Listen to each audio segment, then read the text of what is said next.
Satu hadis kita bahas sholat malam itu sebaik-baik sholat setelah sholat wajib. Dari Abu Hurairah radhiyallahu anhu, ia berkata bahwa Rasulullah shallallahu alaihi wasallam bersabda, puasa yang paling utama setelah Ramadan adalah bulan Allah Muharram, dan sholat yang paling utama setelah sholat wajib adalah sholat malam. Nah, sholat yang paling utama setelah sholat wajib adalah sholat malam. Baca faedah hadis. Pertama, hadis ini menunjukkan keutamaan puasa sunnah pada bulan Allah Muharram. Lebih khusus lagi puasa hari Tasu'a 9 Muharram dan Ashura 10 Muharram. Keutamaan puasa pada bulan Muharram adalah utama setelah puasa wajib. Nah, setelah puasa wajib yang utama adalah puasa pada bulan Muharram. Disebut syahrullah, bulan Allah. Kalau disebut bulan Allah berarti bulan yang dimuliakan. Kalau disebut bulan yang dimuliakan berarti aslinya bukan bulan sial. Namun kalau sudah bertemu dengan Muharram, surah, dianggap sial oleh kita-kita. Iya tak? Hajatan ora ento. Mantenan ora ento. Apa meneh? Hah? Dirikan rumah juga enggak boleh. Apalagi, Bu? Hah? Ibu-ibu, kalau ada keyakinan kayak gini itu keyakinan takhayul, khurafat, mitos. Bahasa Arabnya tatoyur. Bahasa kita itu tahayul, khurafat, mitos. Nggak ada buktinya kalau itu sial. Dan sekarang kalau bisa itu Mbok Gunung Kidul itu diubah atau prinsipnya itu kalau mau buat hajatan bulan surah ya ora masalah. Pahamin bapak-bapak. Esok anaknya rabi bulan suraya wento. Jangan disusah-susahin. Wah nggak boleh, nanti tunda dulu. Buar surah apa? Sofar. Ditunda dulu pas sofar. Enggak, masih boleh. Ini saya pernah buat hajatan di sini nih kemarin pas bulan surah loh di sini. Pas tanggal 1 meneh. Wah itu sudah mau dikomentarin warga itu.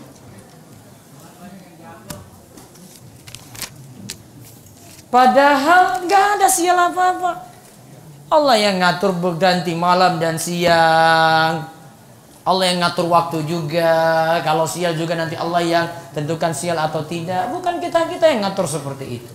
Terus yang terakhir, sebaik-baik sholat. Sebaik-baik sholat setelah sholat wajib adalah sholat malam. Sebaik-baik sholat setelah sholat wajib adalah sholat malam. Namun pentingkan dulu sholat wajib.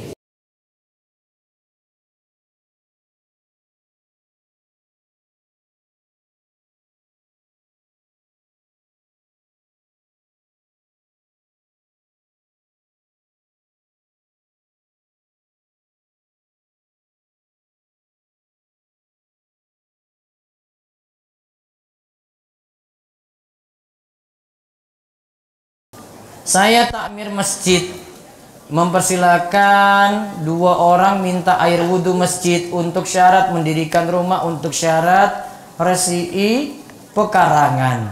Apakah saya termasuk apa ini? Berbuat syirik? Apa itu, kok kaitannya syirik? Apa maksudnya?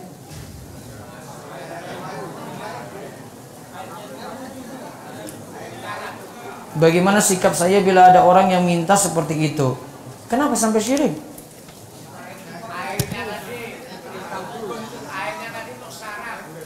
Airnya untuk syarat apa? Oh, syarat mendirikan rumah. Terus untuk syarat membersihkan pekarangan gitu. Apa maksudnya jadikan syarat? Iki ritual-ritual lagi. Ya, masalah itu dukung dalam maksiat nggak boleh. Mohon dijelaskan terkait dengan memperingati hari kelahiran Nabi Muhammad yang tepat tidak diperingati. Biasa saja. Wong negara Saudi Arabia itu tempat kelahiran Nabi Muhammad SAW. Di sana nggak ada apa-apa. Pak Bu pergi 12 Rabiul Awal di sana nggak ada apa-apa. Warganya itu nggak ngadakan festival, nggak ngadakan apa-apa. Cuma di negeri kita dan negeri-negeri yang lainnya saja. Itu tanda bahwasanya mereka tidak pentingkan seperti itu. Yang penting kita bisa meneladani Nabi kita Muhammad sallallahu alaihi wasallam.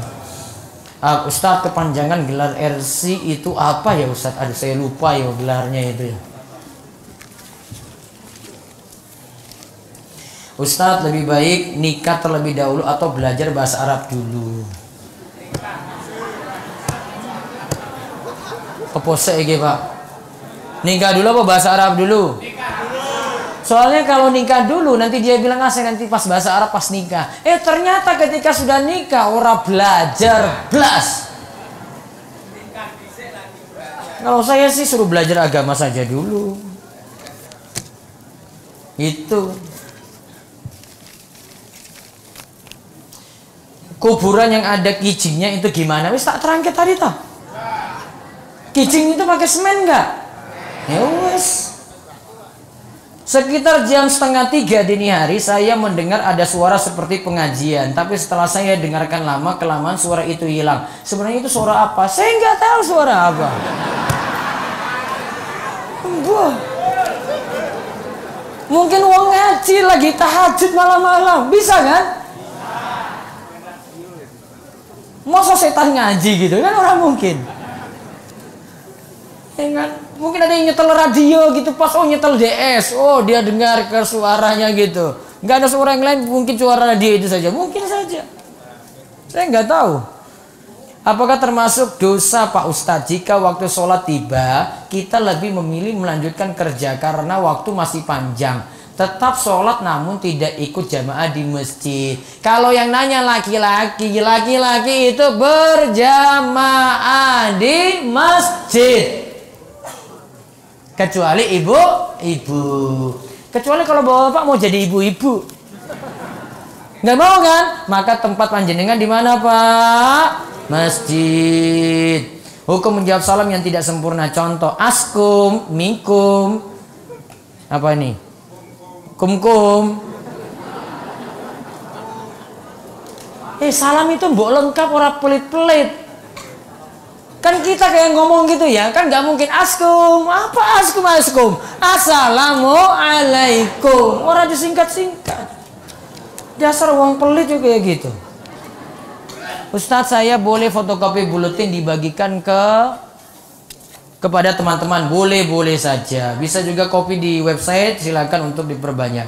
Ustadz, saat ini ada tayangan di salah satu TV ruqyah yang menggunakan jin. Apakah ini termasuk ruqyah syariah? Jin gimana mau dimintai tolong? Komunikasi pakai bahasa apa? Ketemunya bagaimana? Bicaranya seperti apa? Minta tolongnya gimana coba? Wong jin makhluk gaib. Iya toh? Mau ketemu gimana? Minta tolongnya gimana coba? Minta tolong sama jin coba. Kan kayak gini nggak masuk akal kayak gitu. Saya ingin bertanya, bisnis MLM. Saya tahu dari beberapa ustadz hukumnya haram. Haram itu MLM. Makin tinggi, itu nanti yang paling tinggi ini kasih kerja, ini paksa ke yang lainnya untuk bergerak gitu. Yang di bawah-bawah ini sengsara terus nih. Kebanyakan MLM itu cuma promo-promo saja yang nggak benar. Dia bilang saya sudah naik kapal pesiar, sudah keliling dunia. Mbok itu cuma 1-2 kasus saja. Yang lainnya itu rugi besar. Untung-untungan. Berapa lama jarak waktu dibolehkan mensolati jenazah yang sudah dimakamkan? Kalau tadi tidak dibatasi waktu. Saya belum dapat dalil tegas juga kalau dibatasi waktunya berapa lama. Wallahu a'lam. Kalau bisa tidak terlalu lama. Ustadz mau tanya, adakah batasan panjang rambut bagi laki-laki? Tidak melebihi dari pundak. Laki-laki tidak melebihi dari apa? Pundak. Anak saya Pak Ustadz sejak lahir belum kami akikohi. Waktu itu kami belum tahu tentang akikoh, manfaat serta pentingnya. Hingga sekarang anak kami sudah masuk SD. Setelah kami tahu bahwa anak yang belum diakikohi, anak itu masih tergadaikan dengan akikohnya. Apakah saya harus mengakikohi di usianya yang sekarang Pak Ustadz? Apakah harus pakai potong rambut? Kalau ini belum balik tetap diakikohi. Kalau potong rambutnya sudah lewat, nggak potong rambut lagi. Tetangga saya sudah ikut ngaji tapi masih suka ngerumpi alias ngomongin orang. Juga masih sering adu sana adu sini. Dan bagaimana cara menyikapinya? Berarti masalah mulut. Iya toh ibu-ibu? Ibu mau ngaji bolak-balik ya mulutnya kayak gitu terus. Kecuali orang yang dapat taufik. Maka hati-hati bu, jaga lisan baik-baik. Kebanyakan wanita masuk neraka cuma gara-gara mulut. Ada 3 karakter cara mendidik anak. Itu apa saja Pak Ustadz? Wah ini umum, saya belum bisa bahas. Saya mau tanya, apakah boleh jika seorang wanita yang sedang haid ikut memandikan jenazah?